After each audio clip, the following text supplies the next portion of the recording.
Welcome to The Source, where we combine the headlines with in-depth conversations with the newsmakers themselves.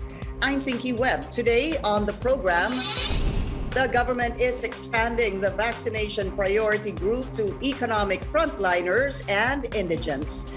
But with more vaccine recipients waiting in line, will the process speed up amid criticisms of a slow rollout?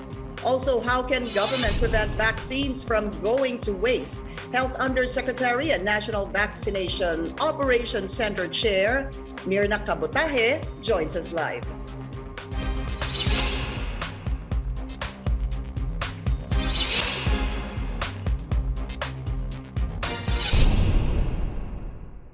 More Filipinos may soon be able to get their COVID-19 vaccine as the government ramps up its immunization drive with more supplies expected to come in. Authorities are eyeing to achieve herd immunity by November, at least in critical areas like Metro Manila and nearby provinces. With more vaccines coming, vaccine czar Carlito Galvez says Metro Manila can soon double the number of people to be vaccinated from 60 to 120,000 daily.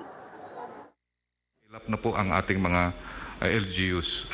Tinatawagan po namin, ang sabi nila, sir, kung bibigyan mo kami ng ganito, kaya naming 5,000 ngayon, pero pwede naming scale up ng 10,000, pero kailangan bigyan mo ko ng steady supply na ganitong karami.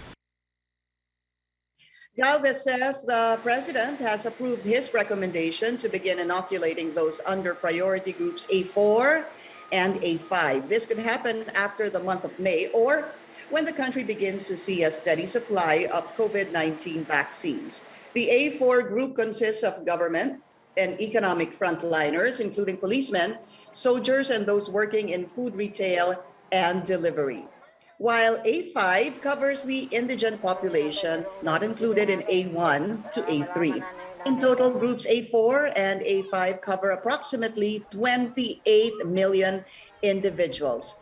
On Monday's IATF meeting, Galvez told the president that members of the business sector, the cabinet, and even senators have been pushing to kickstart vaccination for these groups. So ang gagawin natin, lalakihan natin ang net para yung yung tinatawag nating yung ating target population lumaki. Para mawala na rin po yung agam-agam. Pagka po yung A5 na po tayo, wala pong agam-agam na yung AstraZeneca mag-expire kasi marami po tayong A5. Galvez says both LGUs and private companies will facilitate the registration process. The vaccine cluster is expected to issue guidelines in the next few days. Let's go straight to the source of the story. We have National Vaccination Operations Center Chairperson and Health Undersecretary Myrna Cabotaje. Undersecretary Cabotaje, welcome to the source. Maraming salamat po sa inyong oras. Good morning, Ms. Pinky, and good morning to all those who are viewing us today.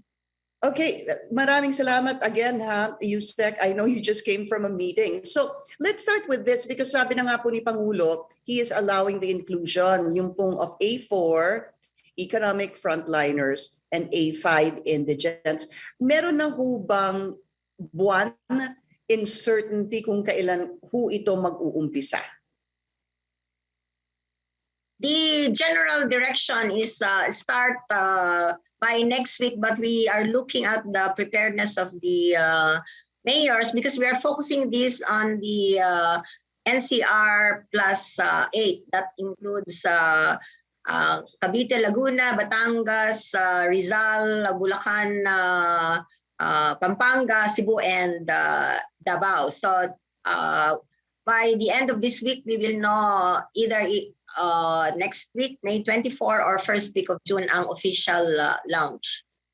But if that is so, kailangan ho ba mag-umpisa na yung registration process sa mga LGUs and even private companies? In private companies, yes, there has already been some master listing and some registration done. Anyway, they have an idea who their economic and government frontliners. By the way, A4 is also including our government frontliners. So it's both the private, the community, and the government frontliners. To a certain extent, there have been already start of this master listing, because from the beginning we have already identified many of these target groups, but we will also leave it up to the LGU how they can come up with their list. But as far as the government, we have there's already a directive from Secretary Galvez to start the master listing for government frontliners, for government agencies. Yep. Okay, so that's good on the part of government, but with the LGUs, because at least from where, at least yung alam ko po, Yusek, I'm not sure if the registration for vaccination has opened up for the A4 and A5. Kasi kung posibleng mag-umpisa po ito next week or in June, the registration among LGUs should already begin. Yes, I know Pasay has already started and has submitted an initial list of their A4. The mayors in our meeting yesterday were saying that offhand they can readily identify who their priority groups. They are in the best position to know who are their economic frontliners are, especially the A5, the poor. We have an Indigents. NHTS list, but they already have an idea in their areas the poor are. Yes. Pero Yusek, is this going to be dependent on vaccine coming in, additional vaccine coming into the country before maumpisahan po si A4 at A5, o pwede na rin pong gamitin yung natitirang vaccines for the A4 and A5? For A5, we will start the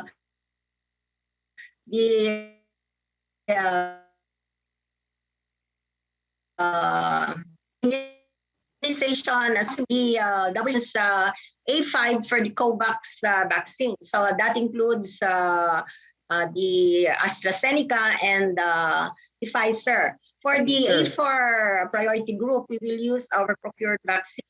Yes, it is the Sinovac and the Gamaleya that will be available soon. We have current stocks of Sinovac, and we are expecting a steady supply in June, July, and August of Sinovac.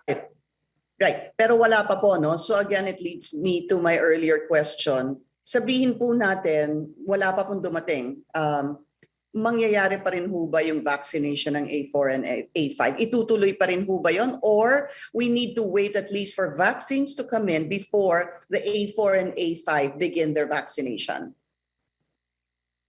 We have AstraZeneca that has arrived, and we are currently jabbing the second doses for those who were given the first dose, and Yes. prioritizing A1 to A3, and they can start the A5 only for NCR plus 8. In the rest of the I country, see. it will still be A1, A2, and A3. Okay. Now let's be clear on the those who are part of A4 and A5. Kasi under A4 and A5, meron pa pong 4.1, 4.2, 4.3, and also with A5, I believe. Yusek, may priority ho ba dun sa subsector ng A4? Or they can all be lumped together at parang lalabas po first come, first serve? O kailangan ho ba mauna si A4.1 bago pumunta kay A4.2?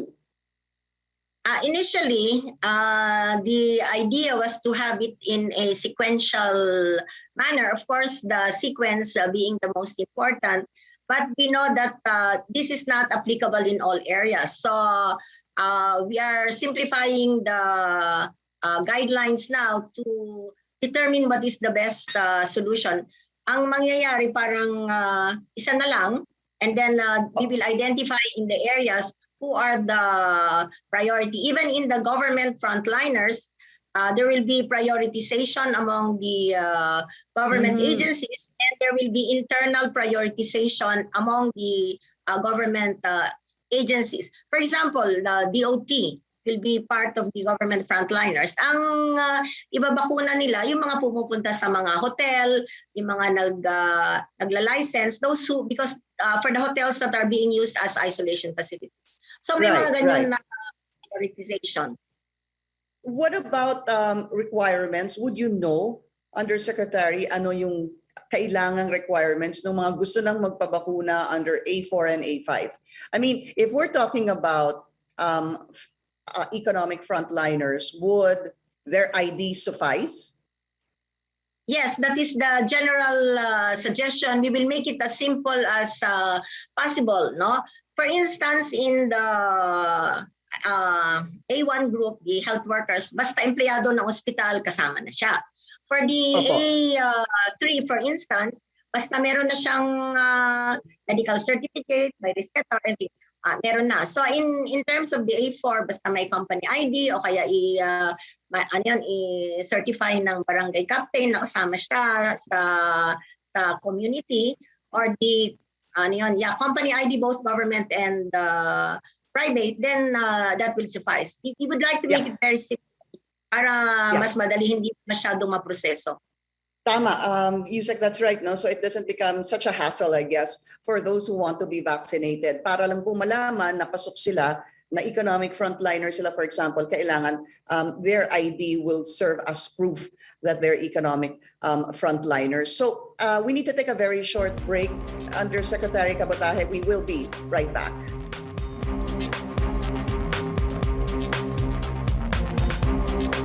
You're watching The Source on CNN Philippines. I'm Pinky Webb. Our guest today, National Vaccination Operations Center Chairperson and Health Undersecretary Myrna Cabotaje.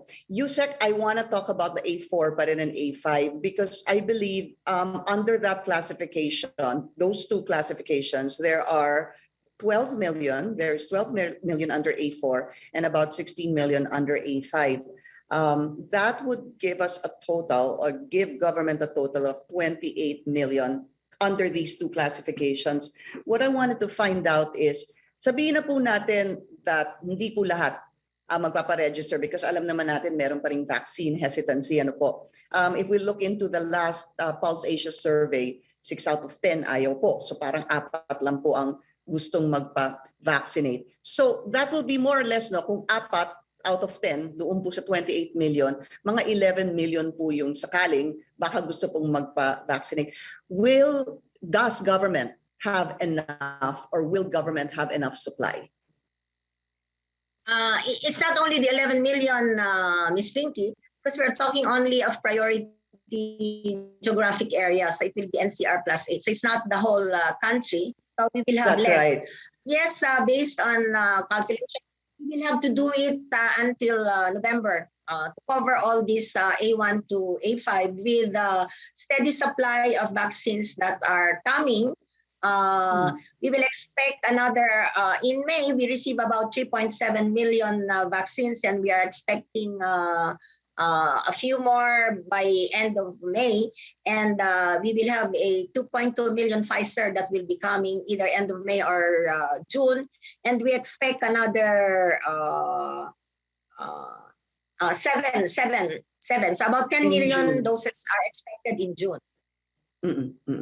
So I stand corrected there, no? That 12 million na A4, that's the whole Philippines, and 16 million, tama po Yusek, na A5, buong Pilipinas yan. And of course, we're concentrating on the higher risk areas.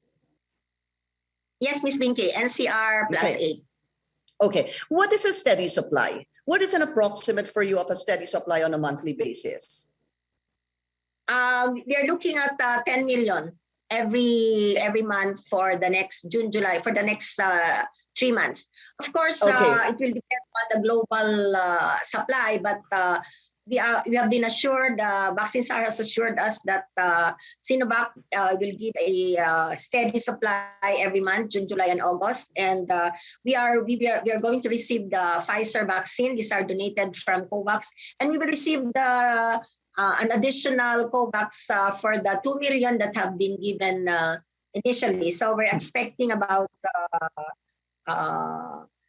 less than 2 or about 2 million again for the second dose of the AstraZeneca that have been given. So sometime in August or late July. Yes. Opo, but on an average, ang inaasahan po natin sana para tinatawag na steady supply is about 10 million a month in the coming months. Okay, that's correct. Yes. No? So let's talk about the vaccine supply we have right now, Yusek. 7.7 million delivered so far, donations and procured. Ano po?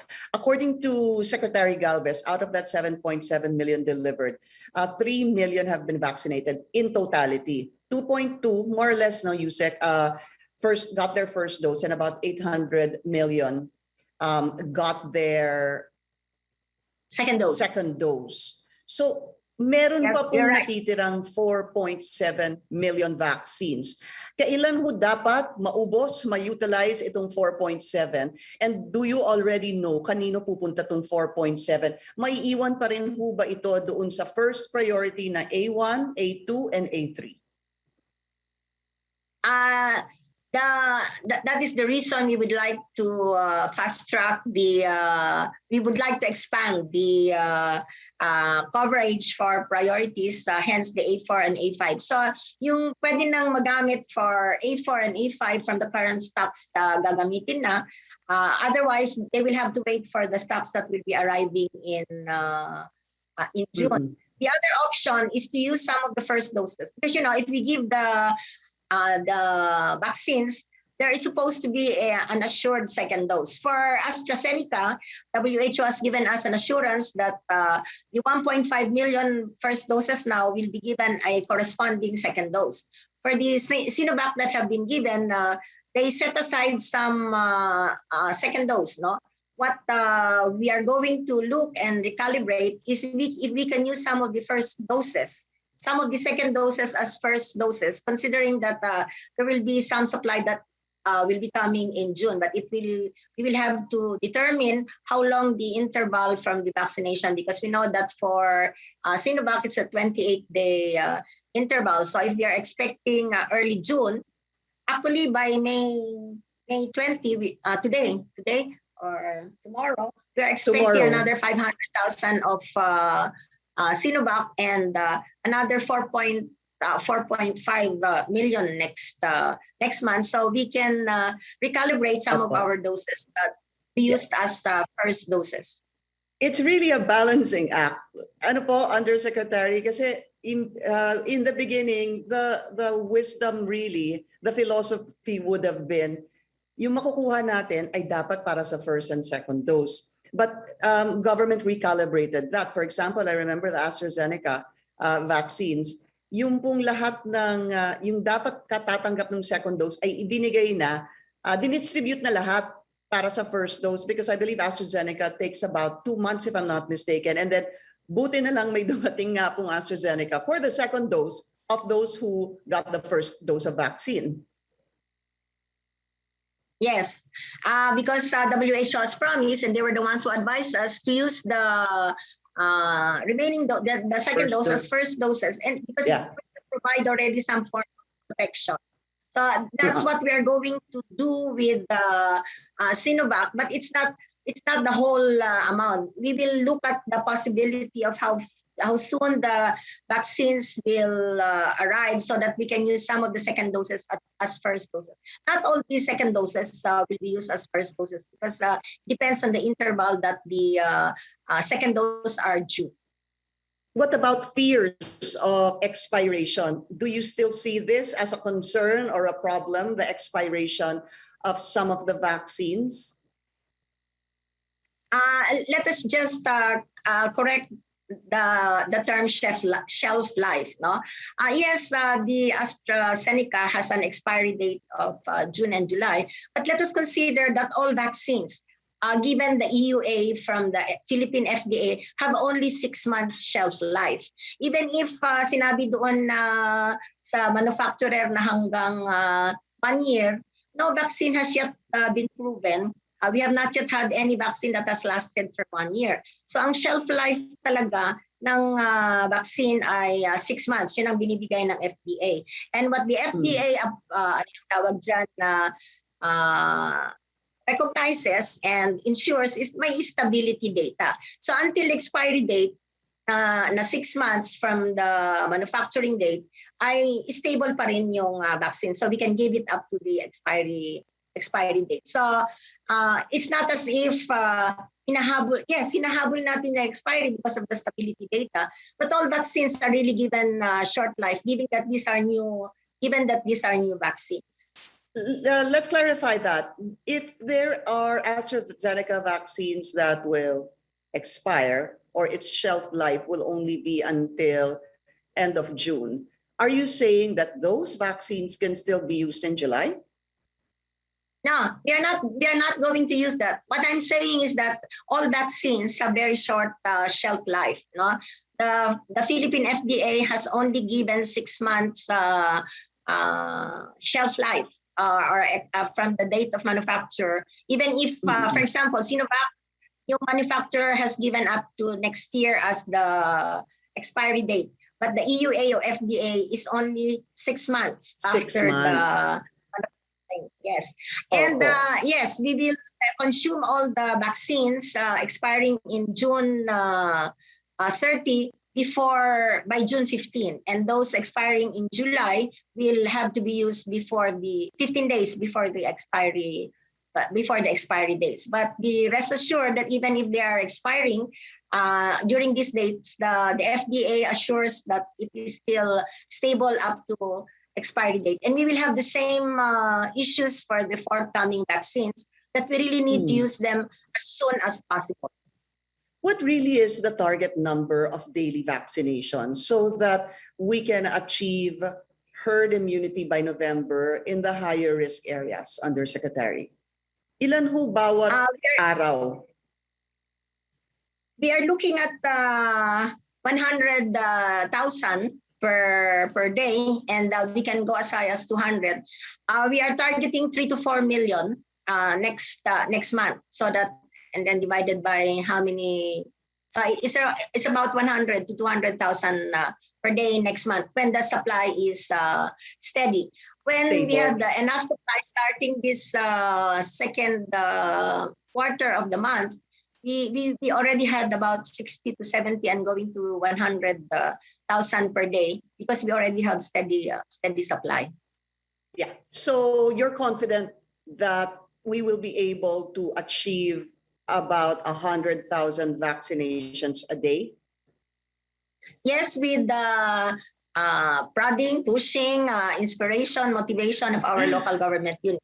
In the end, sila naman ang mag-a-administer. No? We will just facilitate. So there is now a vaccination rollout team that has been created, headed by Secretary Galvez and Secretary Vince Dizon, to look at the NCR Plus, and we are now going to look at them daily. Ano ba yung target nila? How are they achieving? So that we have a supply plan, all of these things, so that we can ensure that the targets are met in the coming months.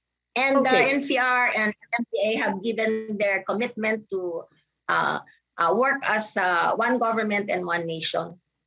And yesterday, because of the rollout, Undersecretary of Pfizer, it seems that a lot of people, medyo blockbuster ata yung tinatawag para sa Pfizer vaccination. We saw that in the Prince Hotel in Manila. How do you siguro address or want to tell the public, number one, for those who want, probably Pfizer and Moderna, pero wala pa naman po tayong Moderna, over maybe AstraZeneca? There are, of course, others who also like AstraZeneca, and those who also want Sinovac. Siguro it's good to address various concerns of people who, sabi nga nila, want to choose. What we are going to enforce now is brand agnostic. Dapat sasabihin lang, you go, and whatever the vaccine that will be available, you get it. So hindi na i-announce na we are now going to give Pfizer, we are now going to give Sinovac, we are now going to give AstraZeneca. Come to the vaccination, and then whatever vaccines you will get there, then you have the job. If they do not like the vaccines that are given during that time, then they go down to the end of the line. So that has always been the procedure. Okay, so what's going to happen is when you get to the vaccination center, hindi through text, hindi nyo malalaman through text kung anong vaccine na makukuha mo. Pagdating mo sa vaccination center, doon mo malalaman anong vaccine. And if you choose not to get it, balik ka sa dulo ng linya. Yeah, that is the general idea, but we know that the LGUs have different ways of executing, but that will be the general idea. Ang nabigyan naman talaga ng right of first refusal are the health workers kasi we started with Sinovac and then AstraZeneca came. So sila lang ang nabigyan ng first of right refusal. We cannot be waiting for the vaccines of our choice. Otherwise, you really have to wait, no? Kaya ayaw na natin na sasabihin kasi ang nangyayari nagre-reserve ng doses.